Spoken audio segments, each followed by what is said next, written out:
I think our North Star always pointed towards hyper-Bitcoinization, doing the right thing for the sake of doing the right thing. And even if people take and try to steer us wrong or do like literally just still focus on that main North Star. And I think it's really hard to knock someone off a peg or two when they're just focused in one direction. And I think that's what separates us. People that come through PlebLab have to be doing epic things. If they're not doing epic things, they should probably leave. And I mean that in the nicest way possible. But unless you're doing something epic, you shouldn't be here. And I want you to get to success, whatever that means for you. And if you don't know what success is, that's fine. It could take time. But the goal is for you to get to success. And if that's raising money, if that's getting a grant, if that's doing a crowdfund, if that's getting a job, if that's building a masterpiece, like we want to help you get there. And so we just keep it very simple. Being open source means anyone can independently review the code. If it was closed source, nobody could verify the security. I think it's essential for a program of this nature to be open source. Satoshi Nakamoto. Welcome back to What is Your Bitcoin Story podcast with your host Gigi. And today I'm thrilled to be joined by Car Gonzalez on this episode. Karr is the co-founder of PlebLab, a revolutionary hackerspace in Austin, Texas, that serves as a hub for developers, hackers, creatives, and builders of open source software and hardware. As a space that fosters collaboration, skill building, and innovation, PlebLab is a testament to Karr's commitment to empowering individuals to turn seemingly impossible ideas into reality. Tune in as we dive into Karr's remarkable story, discovering his experience with Bitcoin, the impact of PlebLab on Bitcoin community, and the future of decentralized innovation. Welcome to the show, Karl. Thank you. Thank you for inviting me, Gigi. It's an absolute pleasure, and thank you for taking the time out of your day to hop on and share your story down the rabbit hole. So I guess, like we do with all other guests, we'll hit it off. So where does your Bitcoin journey begin, Karr? Yeah, it actually begins in probably 2010. I was into Slashdot. It was a tech website that I used to go onto every now and then, and I saw the Bitcoin link there and clicked on it and didn't pay much attention after that, but I had heard about it. That was my first touch point. And then it was, I think in 2014, I was working at a web design company called A Small Orange, and we were having our morning meeting or whatever it was. And I think it was 2014, 2015. I forget which year. But one of the guys brought up Bitcoin. And I think it was just right around the Mt. Gox thing or something. I forget how it played out. He started saying all these words, and I was like completely fascinated by it. And almost immediately, I went up to him right after the meeting and was like, and he was a weird guy. He was like, you could tell he was a Bitcoiner. I went up to him. I was like, dude, what is this Bitcoin? Like, where can I learn more about it? Because I remember hearing about it in 2010 on Slashdot, but not really paying attention to it, just thinking it was just some kind of, meme or something. Yeah. And then it wasn't until that guy started talking, he sent me over the Joe Rogan video with Andreas Antonopoulos. And I watched that video, and Andreas was talking about how Bitcoin was going to change the world, it was going to change internet. He was talking about streaming sats for video content, and he was just talking about everything and anything autonomous, machine-to-machine payments. When I heard him say these things, I was like, wow, this is amazing. And then he started talking about all the years of research that had gone into it. Anyways, it was that Joe Rogan podcast, right? Almost immediately, I went home. I was married at the time, and I talked to my wife, and I was like, hey, I'm going to get some Bitcoin. I'm going to start doing research and buy some Bitcoin. And it was around that time that I want to say it was 2015, and it was probably the summer. And I remember paying, it was like $250 a coin or something like that. And it was at that time I got a keep key. There were these things called keep keys. And they were like a hardware wallet, but you could hold like Litecoin, Doge, and all these other things. And that was how I got into Bitcoin. And I really didn't pay attention to it at all for like 2 years after that in 2017. And then in 2017, it like shot through the roof. And I was like, oh crap, I have Bitcoin. Where's that keep key? I went back and looked at the keep key because at the time I remember I didn't know how to buy Bitcoin.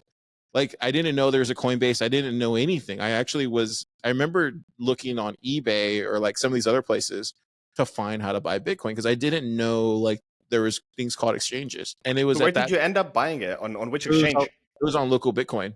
Okay. Yeah, and I just swapped gift cards for it. And they ended up coming after him. Good thing I bought it in 2015 because like 2 years later, I think it was 2017 or early 2018, they came after local Bitcoin, and you couldn't do that anymore. But yeah, that was my Bitcoin story. That's how I got into Bitcoin was through this guy who was just being annoying that morning and talking about Bitcoin to everybody, and we were all just like, dude, shut up. And then I was like, no, man, tell me more. What is this currency you're talking about? And it can do what? And how am I going to be rich? And it was just all these kind of things. Well, it's amazing that you actually listened, Karr, and went through with it. Because similarly, there's a lot of guests that come on the show and they share, similar experiences. Someone, in the early 2010, 12, 13, having this, strange guy telling them about Bitcoin, and they were like, like whatever, it's just some digital internet money. Who cares about it? But the fact that you went through with it, and actually, more importantly, that you went straight into self custody, not leaving your coins on an exchange, is pretty impressive. Because even today in 2024, a lot of people that get their first, stack of sats, they're leaving it on Coinbase, on Kraken, on everywhere.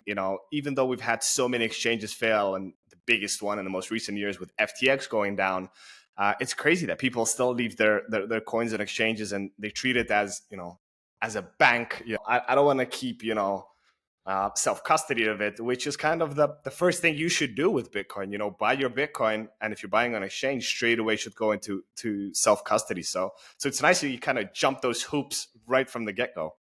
Yeah, I think for me, I've always been very practical when it comes to technology. Like even when I was younger, I got into computers very early out of all my siblings, and was making websites for my friends, and had like a Dragon Ball Z website that I made into like a community and stuff online, and hosted Nice. illegal videos on there and stuff. It was always I was always doing something, right? And I think when I saw that opportunity, it was like, oh, okay, so I just get this hardware wallet. Like it made sense to me that that's where you would store your Bitcoin, even though I was still learning about the ledger and the centralized nature of Bitcoin in itself, and all those different properties that we love about it now. But like back then, I understood it as, okay, so I have this currency, needs to be stored here. Where do I get it from? Because I don't know how to make it, right? Yeah. And I remember that being a thing too, where I was like, wait, I can just make it on my computer, or I can make it on, and that really didn't click for me either. So it was literally like taking a chance, a leap of faith, and buying it on local Bitcoin. That was like, oh, I can do that. I can get gift cards to Amazon, and then just give them to this guy and hope that he sends me the Bitcoin to this address that's on my keep key. Like to me, that didn't seem too hard, but looking back on it now that you mention it, that was kind of difficult. But at the time, it all made sense to me, like the amount of Bitcoin that I was getting, and then the address that I had it pasted to. And I think at that time there was a lot of Andreas Antonopoulos videos where he was Yeah. kind of explaining this in different segments. So I really do credit to him as being the guy that, because after that I just would listen to anything and everything by that guy up up until like he kind of went away in 21 or whatever it was. But What, I did meet him once. I was going to say, Karr, what's your opinion about? I've recently had someone, because I also run, it's called Bitcoin Club Cyprus. It's the biggest and first Bitcoin community in Cyprus that I launched back in the end of 2017. And recently in the group chat on Telegram, someone brought up, said, hey, guys, like, where is Andreas Antonopoulos? He's like fully gone off the radar. And it's a good Yeah. question that I don't really have an answer. And, in my opinion, I guess after so long, he kind of just decided to take some time out and, who knows, work on something of his own. But what is your opinion? Why is Andreas kind of, gone into the backstage? I think looking back on it, now, I didn't know back then what I know now working in the space, but he probably just got burnt out Probably. because there's only so much giving that you can do, and it taxes you mentally, emotionally, physically, and then monetarily as well too. So I remember at the time, I think it was like 2020 or 2018 or something, and they were making fun of him because he didn't have any Bitcoin. I think he had like maybe like less than a Bitcoin, and Roger Ver was attacking him online, and then everybody sent him Bitcoin because they were making fun of him. They were like, dude, you've been in Bitcoin for 7 years and you didn't accumulate anything. And he was like, well, I had to pay for conferences, and I would give people Bitcoin. He was just the most genuine, honest, like philanthropic Bitcoiner like I think the world had ever seen. And to me, I remember thinking at the time, I was like, wow, what a amazing person. Like talk about like just doing the right thing. And yeah, and I think looking back on it now, he probably just got burnt out. And he probably just couldn't do any, like it was somebody else's turn to kind of pick up that mantle. No, for sure. I mean, working in the space and recently Matt Odell was saying how he feels just fully burnt out, like, but he's still ongoing. And I'm sure a lot of people in the space that are also traveling, it takes a toll on you, like Peter as well, which we were mentioning off the record. You know, Peter McCormack, like the reason he kind of shut down the show is he couldn't travel anymore. It takes too much energy, and you know it sucks your soul dry. So at the end of the day, where we're all trying to build our own kind of zen and kind of our ideal environment by just pushing ourselves to the core, and god forbid getting some disease and cancer and stuff, like no Bitcoin in the world will help you with that. So yeah, I guess it's a very cutthroat industry to be in. But at the same time, if you manage to balance out this life and work balance, it's a great thing to be in. But I guess that's the hardest thing, you know, to balance it out, especially how Bitcoin in some circles is kind of also seen religious, because some people that are, you know, full on Bitcoin maxis, which I include myself in that camp too. I think about Bitcoin from the minute I wake up to the minute I go to sleep, and it's just kind of like whole life is Bitcoin. On one hand, that's good, but on the other hand, you kind of like your mind is just nonstop thinking about it, non-thinking about it, and that also isn't healthy. So, you know, it's important to have a balance in life. Yeah, for sure. This year, like I've just been gone full on sprint to doing everything, and I think I'm just coming up here. It was probably around the summer. I was like, okay, I need to get back in my life, start taking back some of it. So lately, I've been trying to do a lot of that, and as time moves further on, I'm going to start doing a little bit more of that. Start like 5 o'clock or 6 o'clock, whatever it is, and Shut down and finish. yeah, and really shut down and finish for the day and whatever that is. Because I've been going hard since 2020, since the end of 2020, and it shows what you can accomplish when you go hard every single day. But it's just not. But we're not robots. We Yeah, can't work 24/7. yeah, it's just not like good for you long term, because you reach a point where yeah. And I think maybe that's what some of the other guys you mentioned are probably going through the same thing too.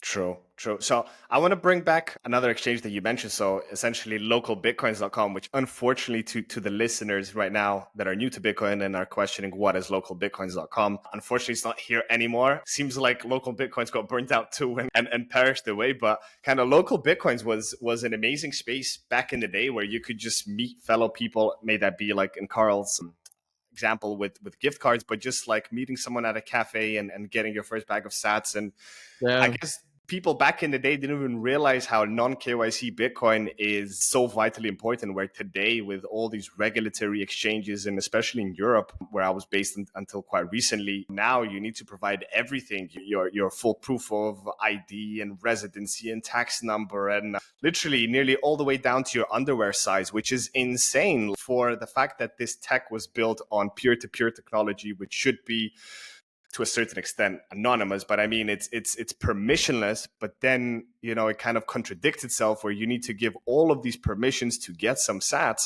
And most people, unfortunately, today going into Bitcoin, they're just so voluntarily giving up all their information, which is kind of the irony of it, where Bitcoin was made for the people to be the freedom money, but it's kind of like following down the tracks of banking, which is pretty sad. Yeah, I think the war on attrition was the thing that people always said back in the day, was how they were going to get us. They were just going to lean on us until we kind of, what you said, until we just started opting into some of these KYC and AML laws. I think the way to do it now, at least the kind of the way that I see it now, is literally start a company, start a Bitcoin company that can hold Bitcoin on its balance sheet. This is why I think entrepreneurship, just in Bitcoin in general, is just not, no one's tapping it the way they probably should be right now. Because you got to think about it. For the most part, a lot of the companies that needed to be made on the infrastructure side of things have already been made. Like we already have Strike, we already have Unchained, we already have Zebedee, we have Voltage. Like we have a lot of infrastructure companies that are already there.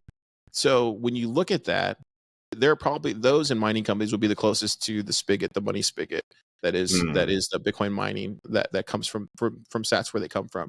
So you, as a builder or even just a Bitcoiner, you probably should figure out, how do I get access to that flow, to that sats flow, and how do I position myself somewhere near close to that spigot? And that's how I look at it when I'm working with companies or builders inside of PlebLab, is like, are you making money on day one? If you're not, why? Like, why are you giving this stuff away? Like, we're Bitcoiners, we should be charging for things.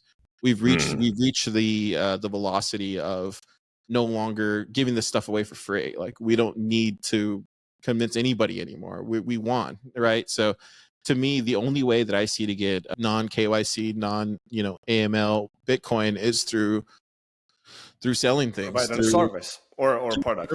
yeah, or a product. And I think not enough Bitcoiners realize that. Like, they're kind of just like sleeping on it right now. And it's like, even if you started something right now that was making you 100 sats a day for the next 365 days this year, and then next year it's making you 1,000 sats a day for the next 3, like, just have a low time preference to building whatever it is you're building, and you're going to be making all sorts of sats flow. And I think when I talk to developers, they get that really, really, really well. But even the average pleb and the average Bitcoiner can sell something online that could be very profitable for them. So that's what I would say is, I think the way to make more Bitcoin now is by selling things and by starting a business.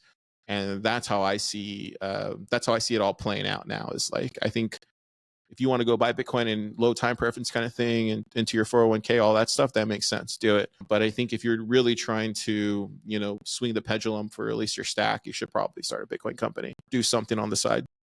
That makes a lot of sense. And at the same time, by you offering your service or your product, via, accepting Bitcoin, as once again, going back to good old Peter, it's kind of the cheat code, right? You're going to get like a flock of all these Bitcoiners that are going to come to you, which will want to support you through whatever you're doing. So you're kind of already, differentiating yourself from competition, which, as we all know, and you know very well, Karr, and the startup scene, it's so cutthroat. It's so hard to kind of let it all make a profit, but break even with all of your running expenses that you have.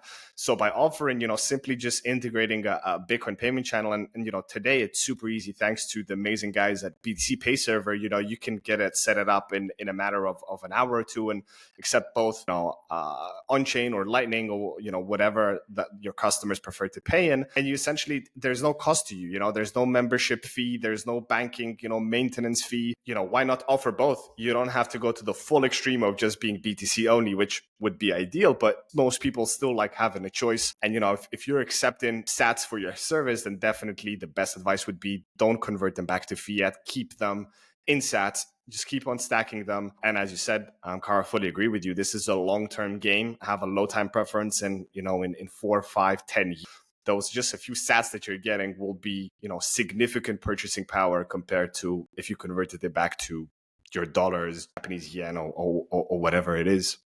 So I think that's some great advice. Yeah, even like the people that start podcasts, right? Like, you can make money through Fountain, 10,000, 50,000 sats a month or whatever it's going to be. Yeah.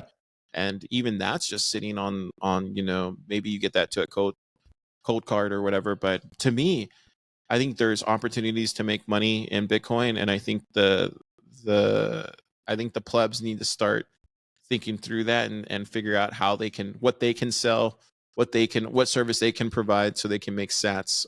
Because at some point we're going to get to a point where, and I firmly believe this is going to come true at some point here this decade, or maybe early next decade, but people will account. Yeah, people will refuse the dollars. Like, I won't want your dollars for a desk in PlebLab. I'll be like, no thanks. I want sats. Like, I want you to pay me in Bitcoin, or you're gonna have to pay a much higher premium to get to spend those dollars. Like, this is where I don't think people are taking into account like just how valuable sats are. I think there's only probably one person who understands how valuable the sats are, and that's Michael Saylor. But other than him, who never has enough Bitcoin. Other than him, I'm joking. Other than him, I don't think anybody else really understands the value of creating of sat creation. Yeah. And I think there's just not that many people looking at it. Even when you talk to some VCs in the space, they will literally try to get you focused just on making dollars. To me, I just scratch my head. I'm like, wow, like, this is bad advice you're giving startups. This is why I PlebLab, Yeah, no, for sure. And cash flow is the way they played the game for so long that they can't imagine now just stacking and preserving and increasing purchasing power by doing nothing, which is like an oxymoron. You kind of always need to be, investing into new things, diversifying, but that's kind of the worst thing you want to do on a Bitcoin standard, where you're kind of all of your diversified assets are depleting in value and just losing purchasing power, which actually the easiest thing, but at the same time, it's the hardest thing of just stacking and just leaving it there, not doing nothing, where we're in this consumerized world and kind of mindset of, you got to keep on spending, and this whole, kind of this lie that we're taught that we need to spend for the economy to be blossoming. Well, no, actually, we should be saving and preserving. But yeah, that's not how Keynesian economics works. But I guess, as you said, Karr, I truly also believe there will be a time in the future when most people will be willing and pushing to accept Bitcoin instead of any fiat payment, because it just won't make any sense. Or, as you said, if you want to pay me in dollars or euros or pounds, whatever it is, you're going to be paying 20-30% more to kind of offset that, our headache of having to take that dirty fiat and convert it to sats. Yeah, absolutely. Because I mean, anybody that you do business with in the Bitcoin space, they're going to take those sats, right? Yeah. So if you're already kind of living in this kind of circular economy where you can buy your groceries or, buy your milk or whatever it is, buy your meat in sats, then you're just going to take the harder money. And I think the ETFs, if they did one thing, they kind of leveled the price. We're not seeing too many crazy crashes like we did. They stabilized it. So if anything, it's a better stable coin than the US dollar at this point with upside. True. But on the topic of ETFs, which I was covering a lot at the beginning of the year, of course, with the upcoming decision and what's going to happen. And then it kind of, I left it out. But now that you mentioned ETFs, I want to hear your personal opinions. Are you pro or against ETFs? Apart from stabilizing the price, I mean, do you think it's good that a lot of people are now buying ETFs thinking they're buying the real deal, but it's actually paper Bitcoin and kind of they're just buying basically a contract for difference, right? What is your take on it? Yeah, I think I'm the only one because I've talked to a lot of people about it, and I might be the only one, at least in my circle, that thinks the ETFs are bad for Bitcoin. Nice. I found someone that thinks the same way as I do. I like that cut. I actually think it's gonna lead to some kind of fork at some point. Oh yeah, because of that paperness that comes with running an ETF. I don't think they're the good guys. I'm sorry. I don't think BlackRock is the good guys. I think the people that are cheering it on are fiat Bitcoiners, and they're looking merely at fiat, and they're still stuck in that kind of paradigm, and that's okay. I was there too at some point, but there's a lot of us hardcore believers that don't want that future. That that's not why I got into Bitcoin. I got into Bitcoin because I want hyper Bitcoinization. I want Bitcoin to succeed, and that's the only hill that I'm really willing to die on. I don't want to die on a hill, but if it comes down to it, I'll die on a Bitcoin hill. I don't want to die on an ETF hill. That makes no sense to me. It's like, this is not why I changed the course of my life to come cheer on BlackRock. I like it. It's totally the opposite of everything that Bitcoin stands for. And I think everybody has their take on it and stuff, but that's just my personal take, and I'm not going to budge from it. I 100% agree, and I respect your decision. And yeah, I guess too many people are too hyped up about numbers go up and, there's going to be ETFs, all that money's going to flow in, and then, Bitcoin's going to be at X amount of dollars, which is not the point of Bitcoin. Bitcoin's here to free up humanity, not to enslave it further. And then this whole Ponzi of the Wall Street, where kind of Wall Street, as we know from Bernie Madoff and all the other big crooks that have been kind of spinning their game and selling paper assets for decades, then now it's like, ooh, Bitcoin, the new boy on the block. Let's sell some paper Bitcoin. And I've been mentioning this, paper Bitcoin that probably most of the ETFs, because I think apart from one or two ETF providers, nobody discloses. And of course, the big boy BlackRock doesn't disclose their actual address where they're holding all those tens of thousands of Bitcoin. I was saying for a few months now that I wouldn't be surprised if they're selling paper Bitcoin. As we see at the moment of this recording, there's all these rumors speculating that, Coinbase is not holding the Bitcoin that they say they are. They're limiting withdrawals, and all this chaos is going on. And it's kind of like, I was like, wow, I didn't think it's going to unravel this fast. I was thinking it'd take, maybe a year, 2, 3. And here we are, 6 months later, all this. Yeah. And then the death cross came with the Forbes magazine putting, Brian Armstrong on the cover. I didn't see that. Wow. Yeah, that came out this week. So yeah, he's taking the cover following the the fates of SBF and CZ. I guess Brian should be having some cold sweats by seeing himself on the cover. It's a pretty interesting time, and you know what's going to happen of it. I think if it really comes out that there is paper Bitcoin and Coinbase doesn't hold all that Bitcoin that they say they do, well, I guess, you know, price is going to tank. There's going to be another black swan event as we saw with FTX, because a lot of people will be scared and think, you know, it's once again Bitcoin's dead for the 195th time. Which actually I don't mind if the price tanks. I'm happy every time the price goes down. I get sats on a discount, so I don't get what all the people are, you know, crying when the price goes down. It's actually, you know, I can accumulate, my DCA stack gets higher. So yeah, it's interesting to see what will happen out of all of this. But I'm on the same side as you, Karr, that this is definitely not good for the overall ideology. I think Brian Armstrong's a weird guy, right? Like he's somebody that when I think about who came in early and seized all opportunity. I know he went through Y Combinator too as well. Yeah. One of the first Bitcoin exchanges, along with like Jesse at Kraken. I think what's interesting to me is Brian always just played ball with those people. If anything, he really let it be known that he was willing to play ball. So I don't know how it's going to play out, but if there's anybody that would be willing to die on the sword, it's probably him. He's one of those guys. Like he doesn't mind being the guy that no one agrees with for complying with the government. If anything, he wants to be governed harder, right? Like, so I can totally see that where, you know, maybe he doesn't go the full on SBF route, but maybe he's able to at least admit that maybe he doesn't have all the Bitcoin before it gets too crazy. Yeah, well, let's see. It's to be seen what will happen. So I guess we'll leave the dark side of Bitcoin with the ETFs and we'll go back to Karr's story. So 2017, Bitcoin pops off, hits that all-time high of 20K. What happens to Karr next? How does your journey lead to PlebLab? Yeah, so I was working at the web design company and they got bought out, I think, by HostGator. And then at that point, I started looking for just getting into IT. I was kind of done with the whole web development stuff. I just wasn't near challenging anymore. At that point, I got a job at this small MSP here in Austin, and it was a company the size of maybe 15 people, and was there from I think 2016, somewhere around there, till I left in 2021 to go book Bitcoin full time. But that was an interesting place that I worked at because I learned a lot of things, not only on the technical side, but was able to get some certs and all those things. But I think the thing that I really saw was how small companies were able to be built over the course of 3 to 4 or 5 years, and seeing how our boss at the time, the business owner, was able to really scale that thing. And by the time I left, they had sold, I think, for 80 million or 100 million or something like that.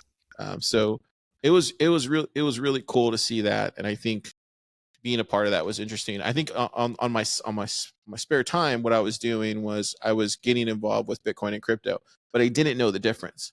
So I had bought Bitcoin back then, but I didn't know the difference between why Bitcoin, all these things. And so I started interviewing people on my podcast that I had back then. It was just called Thriller. And I started interviewing people, and then I would get invited to conferences, and I would go to conferences and interview people there. So I was interviewing people on the crypto side, on the Bitcoin side, but it was just it wasn't making sense to me. I was like, these can't be the same people. That doesn't make any sense.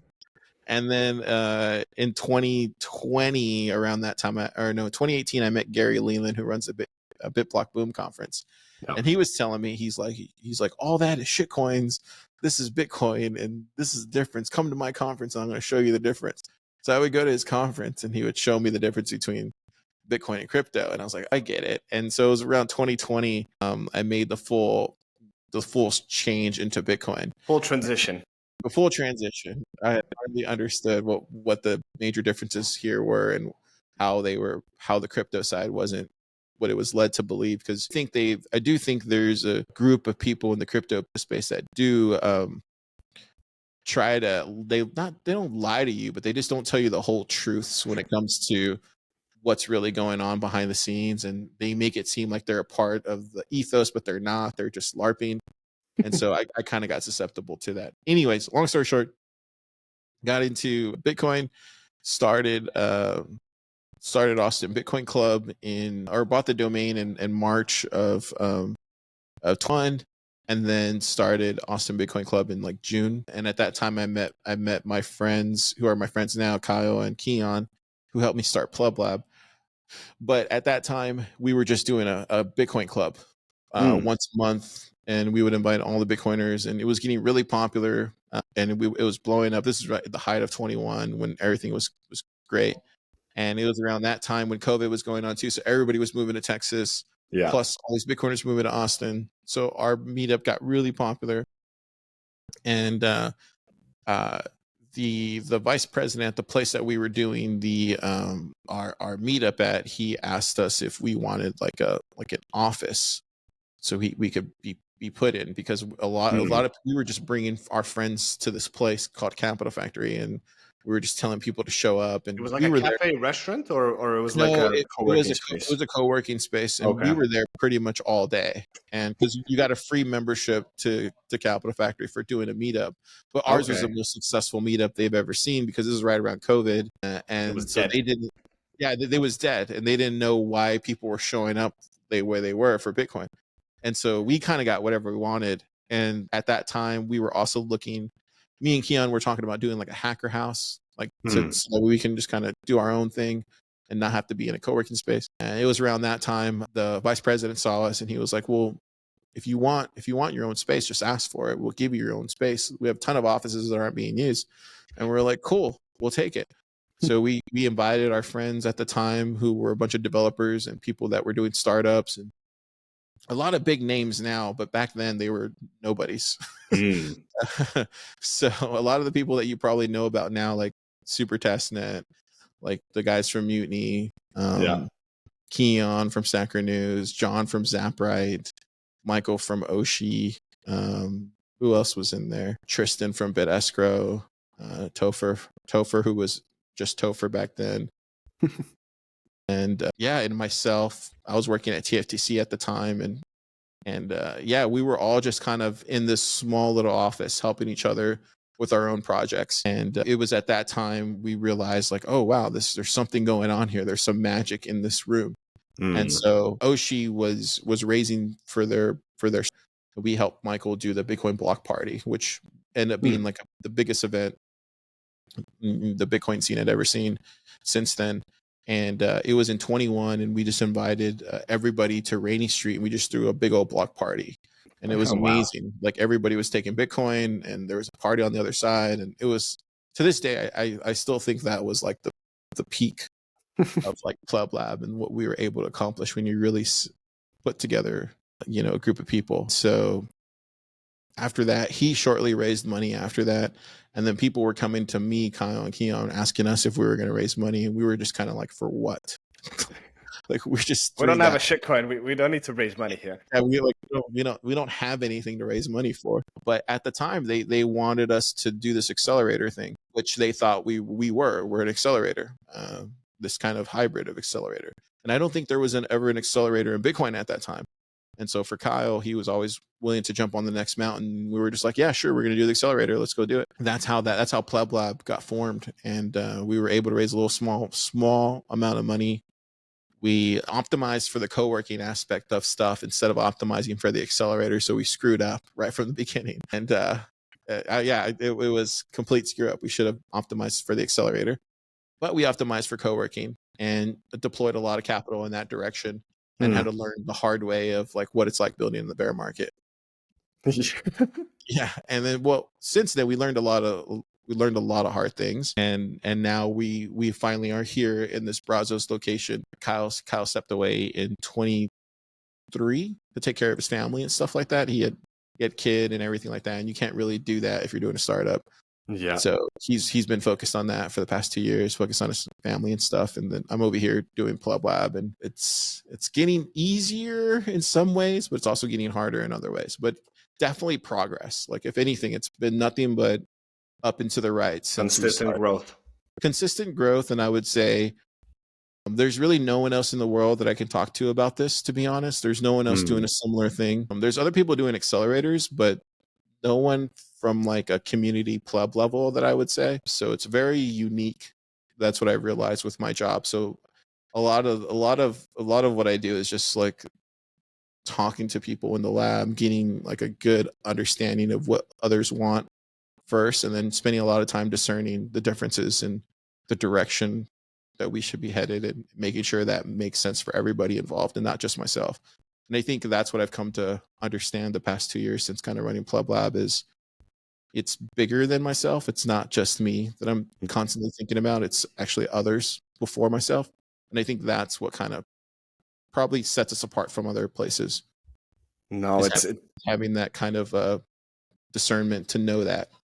I think. No, it's incredible what you've done with PlebLab, and I guess I wanted to ask. You sounded kind of as you mentioned, you messed up on the accelerator instead of doing the co-working. But like, do you regret that decision now today, or because the overall environment, everything would be different? Because as you said, Karl, there are other now Bitcoin accelerators, and I mean, I can't speak from experience, but I guess as an accelerator, it's a whole different ball game. You don't have this kind of community vibe where you're coming to the office and sitting down with all these beautiful minds creating different things. It's a whole different dynamic. Investing into a company, pushing it, far from a distance, and then having, people which you're in the same room and this melting pot of ideas, which I think it's a much more like grassroots environment than kind of the accelerator, which is more kind of this VC kind of legacy market investment style. Yeah, I think at the time I wasn't the main guy. I wasn't steering the ship. Like it wasn't what I didn't have the last word. So I remember at the time distinctly saying though, and we kind of go back and forth whenever me and Keon talk about this stuff, but I remember distinctly saying that we should optimize for revenue first. I don't remember, I remember being the only person in the room saying, I don't think it makes sense for us to be bleeding 5K or 10K a month. Like that makes no sense to me. Practically speaking, right? So maybe that's what I meant. Maybe I meant more, maybe not so much the co-working, but understanding that we can't, if we're gonna do trying to break even every month, we just got to focus on that. We can't focus on like doing accelerating plus this. And I think at the beginning we focused on too many. We were spread ourselves too thin on too many different tasks, and that in itself is always the kind of death kiss by which startups dies. They try to do too many things instead of just doing one thing. I think the thing that helped us also was we did try all these things, so we were able to fail really fast on a lot of different initiatives. And then also I think having, like you said, having that co-working space was kind of like a hive mind in what worked and what didn't, because you're getting instant feedback. So I think long story short, I think if I had to do it all over again, there would be certain things I would optimize for and pull back on, and then certain things that I would do. I think what I've come, basically, since I've been doing this for 4 years now, PlebLab, I've come to realize what I enjoy doing, and I actually enjoy doing the community stuff and the startup stuff. So that's what I enjoy doing. And so when I took over in 23, I optimized for the hackerspace because I didn't know how to do co-working. I still don't know how to do co-working, but I can build a hackerspace, and I think I can break even on it. And we're getting close to breaking even. But I know that if I keep going down this road, we will be there. The other thing I enjoy doing is the startup stuff. And I know there's been many companies, many developers, many creatives that have come through PlebLab that have not only reached success, but have gone on and done amazing things just going through PlebLab. So I know that's the second thing we do really well. And that's probably just to the core of who we are as individuals in the room, because we're all very much similar like that in mind, where we all want to help get us to a higher level as far as raising the bar for each other.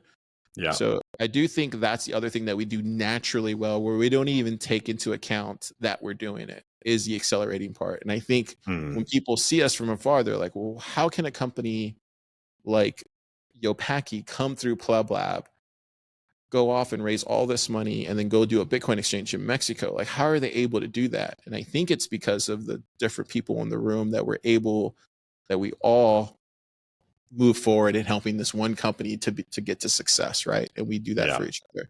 And I think that's the thing that sets us apart from some of these other places that probably are all getting paid individually salaries, but they don't know that, we were talking about earlier about it's stopping at 5 o'clock and it's stopping at 6. But in reality, that doesn't exist for a group of individuals that are all collectively there for each other. So I think that's a second thing that we do really well, is the accelerating part.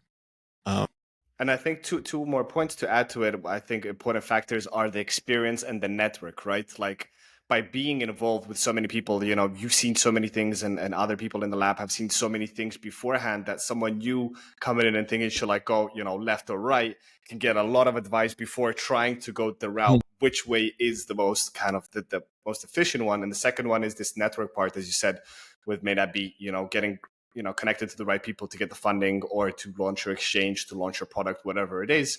I think network is a huge factor that people underestimate, because no matter how much money or experience you have, if you don't know the people to open that door for you, it's going to be a much longer route. And that's what it sounds like with PlebLab, it's kind of this magic potion machine where you come in and you have all the components, you brainstorm, you get it right, and then it just shoots you out as a cannon.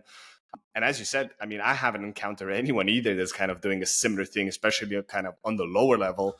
And why do you think that is, Karr? Like, why are other like PlebLab 2.0, kind of labs not popping up across the country and the globe? Or you think they will at some point? I think, like, for me personally, I've talked to probably about 6 different individuals over the course of these past 2 years, and they're at different stages in trying to launch a similar thing to PlebLab. And I give them feedback. This is like, it's cost me a lot of money, time, and patience, but I should be charging consulting, but I don't. I just give it away for free, because I'd rather them save a year or two from avoiding some of the catastrophes that we had to go through. I couldn't imagine not giving that advice to somebody, like telling them, hey, water's this way. I know you want to go after the dry land over here, but don't, it's bad land, and focus on the water. And so I think there's probably about 5 or 6 that are at different stages that are going to be trying to do similar things to PlebLab. I think you asked the question is like, what's so special about what we do, or like, why is it that? I think for me, I've come to realize this, and it took me a really long time to have this amount of confidence. And I say this the most humble way as possible, is that I think our North Star has always been in the right place. And I think when you looked at us from the very beginning, we looked very crazy. 2 guys, 3 guys that want to start a Bitcoin meetup in a park, basically. That was the first message Kyle told me. Is like, hey, we can just do it. I think I still have it in my Telegram. Like, hey, we can just do it from a park. And I always remember thinking, I was like, no, dude, we're not doing it in a park. We're going to do it at a place that we can grow in. And so I think us being very naive and being entrepreneurs ourselves, and then also just being Bitcoiners, I think our North Star always pointed towards hyper Bitcoinization, doing the right thing for the sake of doing the right thing. And even if people take and try to steer us wrong, or do, like, literally just still focus on that main North Star. And I think it's really hard to knock someone off a peg or two when they're just focused in one direction. And I think that's what separates us. And I think when you look at some of these other places, when I talk to them, because a lot of them I'm good friends with, some of them will try to go in the direction of, we'll just get some legislators here, or some senators, and we'll try to get them here, or we'll get these bigger Bitcoiners here and stuff like that. And there'll be some of them that'll just be, oh, we're just going to work on the co-working stuff, and we're just going to try to get our co-working memberships up, and we're just going to, and then there's other people that are doing things now where, like, oh, we're going to be more crypto, and we're going to have some crypto companies. And for us, it's always been like, no, we're just towards hyper Bitcoinization. People that come through PlebLab have to be doing epic things. If they're not doing epic things, they should probably leave. And I mean that in the nicest way possible. But unless you're doing something epic, you shouldn't be here.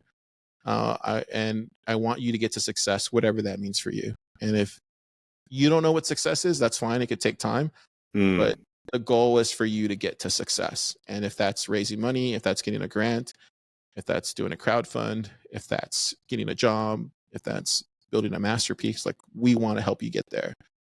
And so we just keep it very simple. And so when I think of the people that kind of have come through PlebLab and fall off or don't make it, it's those people that just don't fall in those buckets. That if that They're makes sense. missing the component. No, it doesn't. And I think you mentioned something super important, Karr, which is kind of KISS, right? Keep it stupid simple, Yeah. right? Whenever you want to overcomplicate something, it never works out. And everybody, and especially in the crypto world, everybody wants to, do the next most revolutionary thing, and they get lost in the whole gist, let alone the scammy background of a lot of these companies that are just, I see crypto as crypto projects are here to just steal other people's sats, like period. There's Pretty there's much. not there's no other goal for it. But yeah, not to focus too much about the crypto talk, since we are a Bitcoin show. I think you put it very nicely in the most humble way that, if you're not working on something really big on Bitcoin, maybe this is not the right place, because Yeah. you have scarce amount of time. You can't be dedicating the same amount of expertise and time to all projects. You really need to be, choosing wisely who to focus on and who to really help. And even if it's as you said, it's free consulting, you're not paying for it, at least, well, I'd like to make you feel better, Karr. You are winning karma points, right? So if someone's not paying you with money, at least down the road, it's going to come back to you, because, I'm a deep believer, Karr, whatever you put out into the world, you're going to get the exact same back at you. So, and it's all part of, it must feel good, even though you're not charging for it. Whenever you see those projects succeed, or the individual, like the feeling, it's just priceless. And the bond that you have with that person or that company, it's rock solid. Like no money will make it justice. So, it'd be nice to make some extra sats, but at the same time, I think you're doing a wonderful job. Just as we said at the beginning of the pod with Andreas Antonopoulos, he was giving so much free information to Yeah. everyone, even Bitcoin, just giving it all away. But just to try and get to that Bitcoin hybridization point, which at some point we are going to make it, because we're way past the polls of, is it going to happen? It's definitely going to happen. Now it's just a matter of time. When will it happen? And I hope it will happen in our lifetime, because I know at some point it will happen, but how long it'll take, we'll have to wait and see. But I think things are just speeding up in Bitcoin. If we kind of like zoom out and look at the macro, where we've come to in 15 years with this technology is mind-boggling. Like from being a worthless asset to being in the top 10 of the most highest market cap assets in the world in 15 years. Not 50, not 500 years, in 15. Imagine, Karr, in the next 5, 10, 15 years, like poof, like people can't imagine it. Yeah, It's I think your excitement got me pumped now.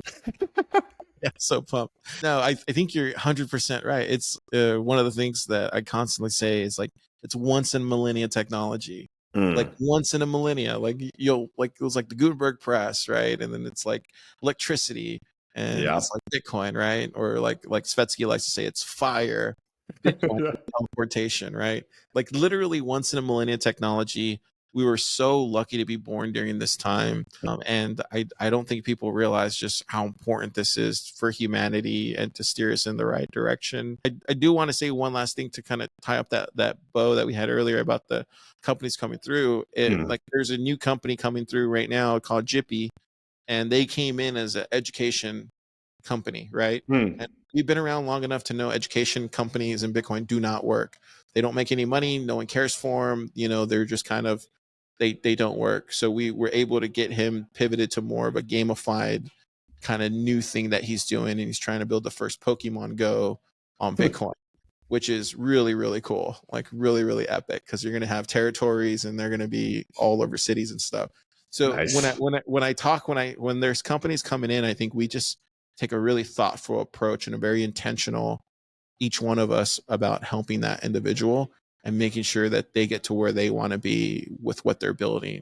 Right? We don't want to influence too much. We want to help them get to what it is that that person wants to be doing for the rest of their life. And I think once you kind of can do that, can start steering people in that direction, you can really get to what's really important and get Bitcoin really excited for other people, not just the people inside the lab, but people outside the lab that'll be using these things. True. So yeah, I just wanted to share that as an example of that's what kind of separates PlebLab from some of these places, is that you'll find a home of people ready to help you. So and what's really important, what you mentioned there, Karr, you kind of you lay out where you want to be, like where do you want to strive to, instead of what is the next goal for the next 3 months or the next 12 months. And I guess it's super hard for someone with an idea to even decide and come to a decision themselves. Where do I want to take this? Like there's so many different options and venues and avenues, and they have no idea. So, having that guidance and kind of a rough blueprint of like, you're here and, this is where you want to be. I think it's super important, because just on the previous episode that I was recording earlier in the week with Derek Ross, we were talking about how important it is to set goals, right? A lot of us, especially startups, they start out a business or a project saying, I'll do X and Y, but there is no set goals and parameters which you're working towards. And it's super important to have some kind of goalpost which you're aiming for, to follow through with it. Because if you don't, sooner or later, you're either going to lose interest, you're going to burn yourself out, or the third one, you're going to burn through your stack and you won't have any more money to fund it. So I think that's a super important point that you laid out.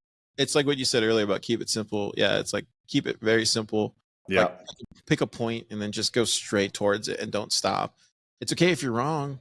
You'll know as soon as you get halfway, you're like, shit, that's not water. That's actually a barren desert. But at least you'll know what you're wrong about, right? Instead of doing 3 things and figuring out where did I go wrong. Exactly. And then not only that, like everybody in the lab is checking in on each other, right? In one way or another with what they're building. So somebody will point it out, or, there'll be a meeting of the minds, which is another big differentiator compared to, projects that get some funding and go out and work on their own, and they're kind of in this tunnel vision. They don't see, what is wrong. When you're spending like day and night working on something, it's nice to have side influence and not just strangers, but people that you truly trust and that have no bias opinion. I think it's super special what you guys are building with PlebLabs. The other thing too is like we built out this community over the course of 4 years with other founders and other startups, and so there's been companies that have come through PlebLab or developers that have come through here. So if we ever need to get somebody else's opinion from the outside, we can just ping them, and they can have a conversation with the new person in there and be like, oh yeah, you're building what? Okay, cool. Oh yeah, I went through a similar thing that you're going through right now. You probably should do this. And the only other place that I know that can do that is Y Combinator. Like that was back in the day when they were like super popular. I'm not sure what's going on with them now, but they were able to call on these other founders. And I think I'm not lying when I say this, I do think what we're creating here at PlebLab is something uniquely different that's never been created before. And I think that's where we're headed. And as long as we keep doing that, we'll be fine. And I firmly believe that, because that's the kind of resolve that I've had for the past 4 years. Is we're doing the right thing, just keep headed in this direction and everything will work out. And if it doesn't, that's okay too. It will, because this is the direction we've always headed. And so I think when you start optimizing for things that are a little short-sighted or a little short-term or trying to seek the wrong thing, you're gonna hurt for it. And luckily, we took all those licks in the first couple years, so we're not taking those. We don't need to take those licks anymore. We already know where we're headed. So. Yeah, and I think it goes back to also like the timing. Karr, I live my life with this kind of, if for you to really succeed in life, you need to have this trial combination of the right place, the right time, the right people. If you're missing one of those 3 components, you're not getting maximum capacity out of it. And in your case with PlebLabs, you were kind of in the right place in Austin, right at the right time, when everybody was flocking in with the right people looking to build, and the right place, right? So I think what you've achieved in 4 years is crazy. Like, it seems like you've been around for a decade and it's only been 4 years. Imagine in the next 5 years, once we cross that golden barrier of 2030 that everybody's talking about, if we're still on Earth, right, by 2030, because that's not guaranteed either.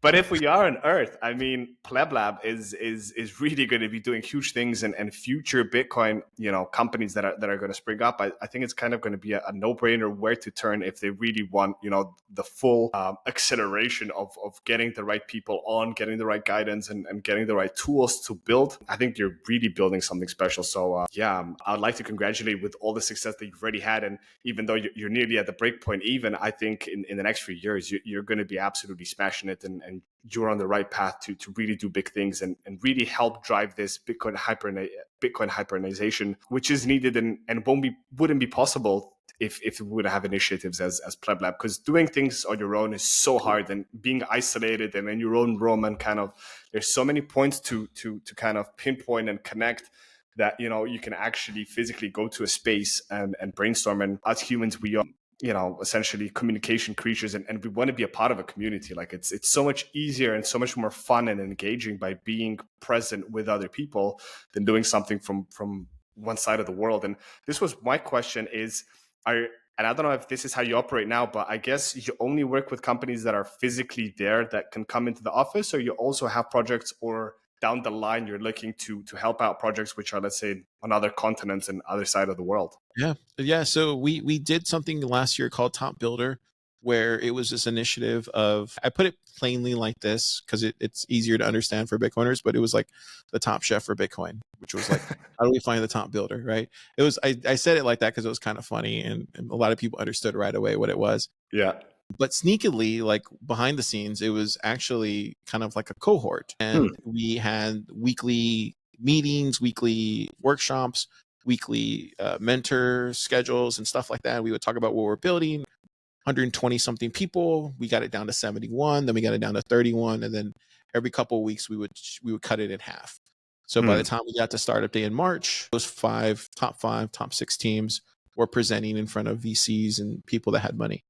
And so we're going to try to see if we can do that again this year, because I think this is the correct way of going about things when it comes to, like, how do you help people from afar, like get help with the Bitcoin community with PlebLab, and the whole has benefit the whole ecosystem, and not only the builders. And I think this top builder formula actually works, because it allows people to not only participate in PlebLab and get synced into our community, but it also allows them to go to, these other people to get grants for that same project, or funding for it, or even go to another accelerator that's maybe closer to them. And I think it actually works better doing it like that. So I think in that sense, that's our kind of like online initiative, if you could say. If there was like an online version of PlebLab, it would be the top builder, but it would only be from like December to about March every year. And it's the only thing that's stopping us really from doing it more often, or doing it at a higher level, or even going even much further with it, is just money. Like at this point, the only thing that's stopping me from kind of getting PlebLab to where I think it could be is just money. Like that's it. Like if not, we would already be at hyper Bitcoinization in my head. Well, but it's only a matter of time, low time preference, right? At some point, even if the money doesn't come in, the money will be there. Yeah. And that's where I'm at with the constraints that we have and the people that we have. This is the fastest that I can go. True. That's kind of where I see it. We also do this thing called an online builder pass, which I think works for people that are doing a full-time job and then want to have one foot building their kind of own Bitcoin company or Bitcoin project. And I think that online builder pass works, and we charge a small fee for it every month. And that's been able to help some people hopefully get to moving over to Bitcoin only full-time at some point. So we've been doing that, and a couple people have signed up for it. So hopefully that'll kind of keep going, and then more people. And where can you find that, on the PlebLab website, or there's like a dedicated? Yeah, if you go to pleblab.dev, if you click on that thing that says online builder pass, they can sign up there. Okay. That not only helps support us here at PlebLab, but it also, we help support them with what they're building. Amazing. And we'll so definitely include it in the show notes. I mean, because I'm sure, and I'm also one of those candidates that is kind of looking in the next 12 to 24 months to deviate from my fiat minds. I have 2 fiat jobs, and then I work on my podcast in my spare time, apart from raising 2 small children and being a husband. Wow. It's a lot of things that I'm juggling, but I would love to work full time on Bitcoin, and my path personally that I'm thinking of, which is not the most attractive. You mentioned it, your latest project, which is kind of education, gamifying it. I want to steer, because I'm a non-techie guy. I'm a very social guy, and I love, having, as you can guess, communicating with different people. And my kind of take is to help and be this kind of, not education, but more of a mentorship, like guiding new people to the space of getting their non-KYC Bitcoin, how to set up, your e-commerce store and accept payments, how to set up your own node, how to set up a multi-sig if you're a small business and you kind of don't want to hold the keys for it. But I'm not sure how to do it. There's so many different avenues and a lot of people have tried it before and have failed. So I'm also personally on seeking, like, what is a community that I could plug into that could, I could bounce off ideas and I can show stuff as I'm building and telling me, is this, am I on the right path or not? So I think that's a really good initiative that you've started. And I'll definitely link it in the show notes because I'm sure I'm not the only one that's looking to leave the fiat mines and, want to work on their own Bitcoin projects and have great ideas. So there's a fantastic resource. You're not on your own and trying to figure out is it going to work or not. Absolutely. Which I think it's a really good idea.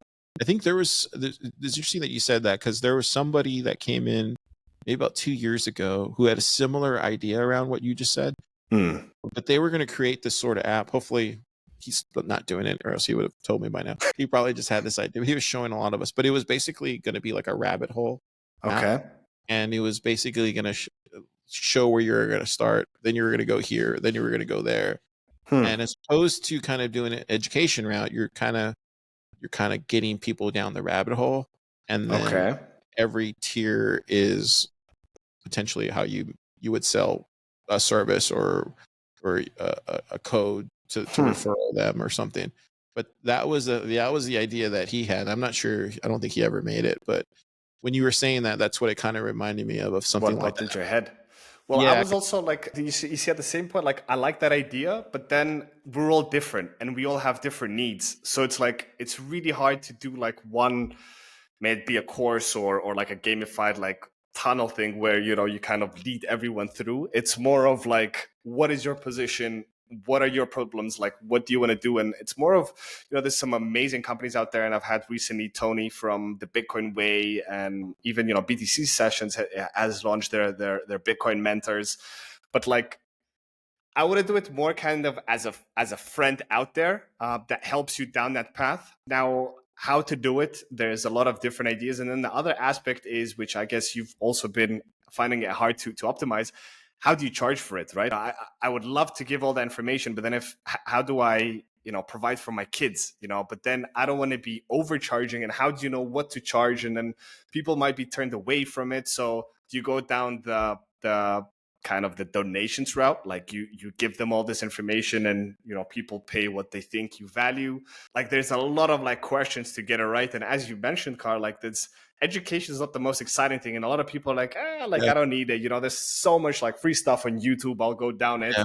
But then you realize like, there's a lot of stuff, but like there's too much stuff. If you don't know what you're looking for, it's a waste of time and resources. So it's very hard. And to me, it's a little bit sad that people don't value education, because if we want to get people to adopt in Bitcoin, education is something you definitely need to do. May that be studying your own through books, through courses, through going to meetups and talking to different people or getting calls with different mentors. It's something you got to do. I guess fun aspect is something that needs to go into it. So maybe, as you mentioned, like the idea that someone previously had, like going through a rabbit hole or like doing something more enticing and visualizing, I think is another aspect, because just having like calls is a little bit like everybody already on their day jobs has numerous Google Meet calls, and you don't want to, in your time off, jump on another call and talk about Bitcoin. So maybe, something through a more visualized thing.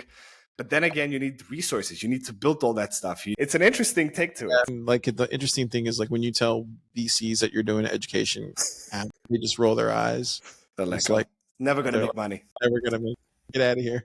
So I would say it doesn't mean that it can't work. It's just that no one's figured it out yet. And I also think too, like when you think about charging things, like just how much would you pay? Like, true, right? Like how much would I pay for your app? I think maybe if I got some podcasts, and maybe if it was more geared towards who you are and targeting. like your kind of community and what you're building, and if I have more of you as opposed to education, but like what's his approach to education and how does he do things, and to me that's something that I would pay for, because it's coming from you as opposed to it's just a generic education app, if that makes any sense. And I think that's where BTC Sessions nailed, right? With his consulting thing, is it's like, oh, whoa, I get to talk to Ben for like an hour? Hell yeah. So I think also, I think there's that. So I would say, like, whatever it is, make sure you put your thing in there, whatever that is, whatever. For sure. Well, I think with the podcast, kind of it's my next transition, because as the pod grows, and I've been consistently since last July, every Thursday there's an episode that comes out. I'm a one-man show. I do everything. So getting the guests, recording, post-production, distribution, which is not as great as I wish I could. But as I mentioned, I do a lot of things already. So the fact that I've been releasing consistently, not a single week missed, even Christmases and Easters and everything, there's one episode that comes out every Thursday at 12 p.m. UTC time. I think in the next year or two, I'll have already a sufficient amount of followers, which already is decent. Like, I'm getting around 1,000 to 2,000 downloads a month, which is not bad for something I do all on my own. And then kind of, I want to cross market it through the podcast. So, through the listeners that are listening, if you want to book on, jump on a call with Gigi and, get a hands-on, your personal take on, taking your Bitcoin into self-custody, setting up your e-commerce shop or whatever it is. I think that's the best way that I could funnel it. And it's more kind of like catering to the people that are already fans of the show. As you said, like, those will be more willing to pay, even if it's, 30, 50, 40 bucks, to get that time with me, where it's like, oh my God, maybe, okay, not BTC sessions level, but still, I've got some people that message me and, are big fans of the show, and I'm sure they would love to jump on a call and get guidance and my, opinions on things. And I would love to do that. So kind of my path that I'm building towards is really give out this content, help, orange pill, or I like to call it orange seed, because it's not a pill that you take and everything changes. It's a seed that you plant, and you got to water that seed. You got to keep on learning and doing your proof of work to get to it, and helping, fellow plebs get on board and set up their own, Bitcoin businesses, store their wealth. And another aspect is inheritance, which I see a lot of these advisories are doing now, which I think is super important, because life is so precious and fragile that next thing you know, you do the wrong step and you're hit by a bus, and bam, you've been stacking for a decade, and your family has no idea what is all these electronics in daddy's wardrobe, and like all that Bitcoin is lost forever, where, it could set your children and grandchildren free forever. And I don't particularly like these, I have nothing against it, but like all these Casa solutions and Unchained, and I think they're good examples that we have, but I don't think it's like the best thing where you're paying a yearly membership for them holding your keys, where, if you could just do like your own personal little set course for your family and having it fully, what your balance is and how to obtain them. I think that's a much safer way and much more kind of reasonable, because, most people that are in Bitcoin and let's say in their 20s and 30s, they need to pay those, I don't know, just random number, $200 a year for the next 70 years. Like, holy shit, like, why are you paying all those sats for someone holding your keys, So, and I don't really see that many people giving like easy solutions for inheritance, even though it's kind of it's a sensitive topic, but it's very, very relevant. And I've had personal partners from my past experiences that passed away, and, the spouse is left in a position where it was even worse. It wasn't just Bitcoin. It was like a whole collection of shit coinery, and trying to figure out on which exchanges it is and where it is. And it's like, I don't want anyone to be going through those, hard times. So, there's a lot of components and easy things that could be done. It's just finding it the right way. And I guess doing a general educational course is definitely not the way to go. It's more kind of this personal take. And as I grow the brand and Gigi grows with it, that's kind of the next step that I want to go into. And then I'm just open to helping out, and similar to what you're doing is whatever help I can give to, startups that want to do their own Bitcoin thing through the network that I'm building, through the amazing guests such as yourself and everyone else that's been on the pod. All it takes is one call or one email, or one Nostr note to connect you with the right person. And, you suddenly got all this access to it. And I wouldn't charge for that. Like, that to me is part of the package. If you want to take 1 hour of my time, it comes with my knowledge, my experience, my network, and everything. And then, just be humble and stack sats. And in the future, it's well off going to pay off. So I guess I just need a recurring source of income, which just, pays the bills to feed the family, and then just stack sats. And in the future, it's all going to pay off. Yeah, absolutely. I think just taking a low time preference approach to it. I actually started doing podcasts and all that stuff in 2017. So like, I think it was October or September of 2017, and I was doing them on the weekly, and I didn't stop up until like Austin Bitcoin Club in 21. So I was doing that for like 4 4 years. years. And then now I'm doing PlebLab for another 4 years. And that was on top of like doing my fiat job. So I've So you been did like over 200 episodes. yeah, so I've been at this for like 8 years doing Wow. Bitcoin crypto stuff.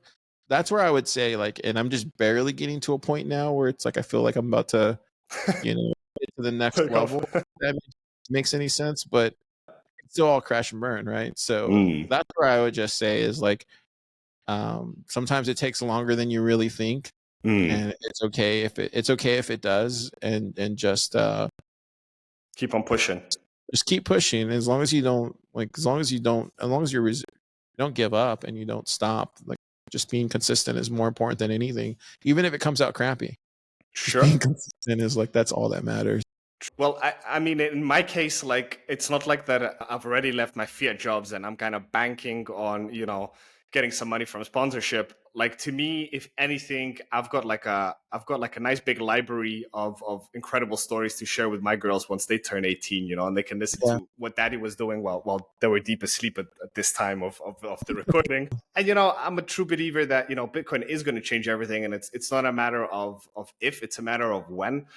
So I totally agree with you, Karr. Like with everything in life, if you just carry on being consistent and improving just 1%, every week, that compounds. And I feel a big difference listening to some of my first episodes from a year ago. Like they feel like very amateurish, and I'm sure in a year's time I'll be listening to this episode and thinking like, wow, like I could have done such a better job. It's just consistently growing with it. And at some point, and hopefully as, in the next epoch, as really the couples from the cryptos and we really go to different heights and purchasing power. I don't know, and I don't want to speculate on the number, but like if it's something significant, then it gives me that chance of letting go of what I dedicate my time to and really enjoying every single moment of my time, what I'm doing. Because these podcasts, like nobody's forcing me to do it, and it's not like I'm doing it for any monetization. I love what I'm doing. Like the fact that I'm sitting here today and speaking with you, Karr, like there's nothing but joy. And to me, I think that also resonates through the listeners, that there's no hidden agenda. I'm not pushing no hidden projects. There's no shilling in it. It's just a friendly conversation and seeing how you got started and what you're doing in a space. And I think that more people that get involved and are not scared to take that leap, and sometimes it is scary, but I really advise everyone listening to, just go with your heart. If you don't like what you're doing, no one's forcing you. You're not a slave in chains. Maybe you're a slave of debt, but you can also change that around by the decisions you make. So, follow the heart, do the right thing, and have a low time preference. I guess that's my advice. But to sum up this episode, and that's what I kind of, the closing question is, what's some advice you would give to like individuals who are just starting out their own Bitcoin journeys, and what would you say is the right way to kind of go at it in 2024? Gosh, I don't know the right way, so I'll say that from the beginning. I would say I only knew the way that I did it. I guess the best advice I could give, if you're looking to, I would say two things. Like if you're looking to just get started in Bitcoin and learn from Bitcoin, I would say listen to podcasts like yourself, people that don't have aligned interest in anything. Just listen to pure Bitcoiners who run a pure podcast like yours, GG. I would say go out and find those people.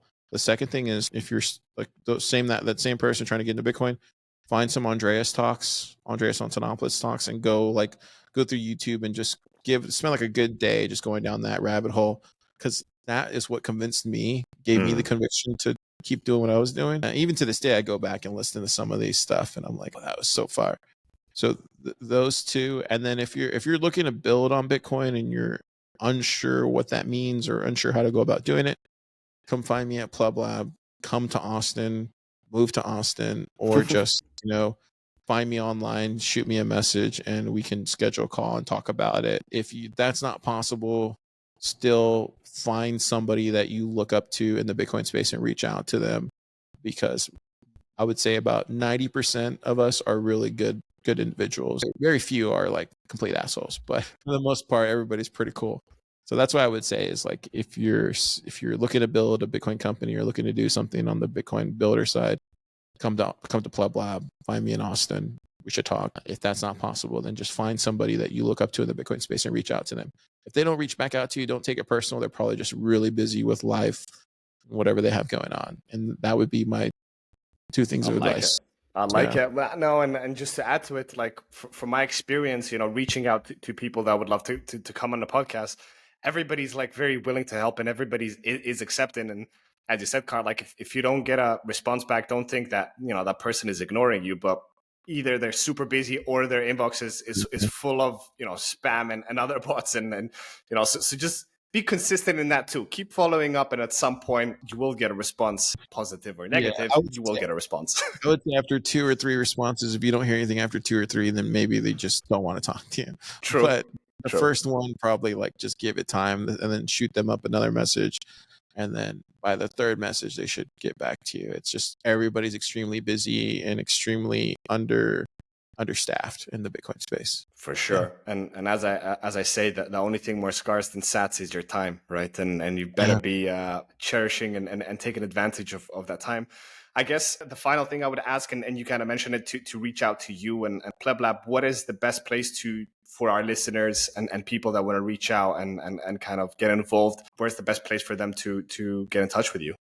Yeah, I would say just go to pleblab.dev, have all the links there. If you're interested in talking to me, just Karr at pleblab.com is my email. That's the fastest way to get a hold of me. You can also message me on Nostr through DMs, just at Karr. And then on Twitter, just at PlebLab. You can send a DM there. Don't check Twitter very often, but if you want to get to me faster, it's just Karr at pleblab.com. That's me. But yeah, I would also just mention real quick, we launched Pleb TV a month ago. Oh, nice. This is our first foray into the entertainment space. We want to bring, go ahead. Where did you launch it? We launched it, like it's still kind of in the small alpha version of it. It's not even beta yet, but we wanted to get out there to the masses. And so we're slowly starting to create that thing. And basically what we want to do is bring Lightning to the living room. That's how I've been. That's my North Star. Nice. Like, what's the point that we want to get to? It goes back to this. Like, how do I bring Lightning to the living room, and how do we make it electric, right? So that's what we want to do with that. It's just going to take a really long time to get there, but we think we can get there at some point. And if you're interested in any of the content that we make at PlebLab, check it out, plebtv.com, and we'll be dropping more iterations of it. We'll be adding more things to it, and over time, we think this will be the way people will consume content. Amazing. Through this way. And so just wanted to shout out that. And then also the other thing is we'll be doing another hackathon here at TabConf. So TabConf is a technical conference here in America. And we'll be there in October in Atlanta doing the hackathon there. So if you're interested in doing the hackathon, go to the TabConf GitHub and apply, and you can do the hackathon with us, and it'll be a ton of fun. Amazing. Well, there you have it, guys. Get involved. Don't feel don't feel any pressure by getting in touch with PlebLab and Karr. It's only all welcome, and just do the actions instead of sitting back and crying, why is life so bad? Make the right choices to change it and put that proof of work into action. Yeah, I would say also too, like, don't feel, when I first came into the space, I was messaging and emailing everybody. I made a fool of myself. So don't feel bad if you don't make a good first impression. Like, everybody goes through that process, some worse than others. I remember me sending a message to so I won't name them, but to this day they still won't let it go. And I'm like, dude, it's been 4 years. I didn't know anything. So but some people will remember your first email to them and hold it against you. Well, we live and we learn. It's not the worst. At least you go through to that person. So that's the most important. Yeah. The fact that they still remember it, hang it over my head. I'm like, well, what did you want me to do? I was shooting the hip, Amazing. Karr, once again, thanks so much for taking the time. It's been an absolute pleasure having you on the show. I wish you all the best of luck with everything you have going. I'll definitely include all the links in the show notes from what we discussed for people that want to, get involved and help out and get some guidance too. And like I tell all the guests of the show, our Bitcoin stories, this is not the end. We're only getting started. So we will love to have you back next year as PlebLab develops and see how Pleb TV is coming along, and God knows what next will be coming on with the chef project and all the other amazing things you have going on. If you ever want to come on the show, or there's something you want to discuss, or there's some topics, you have an open invitation. You're always more than welcome, Karr, and I would love to have you back. Yeah, definitely. We'll be looking forward to having you back sometime next year. And yeah, wishing you all the best with your projects. Thanks, Gigi. It's been a pleasure.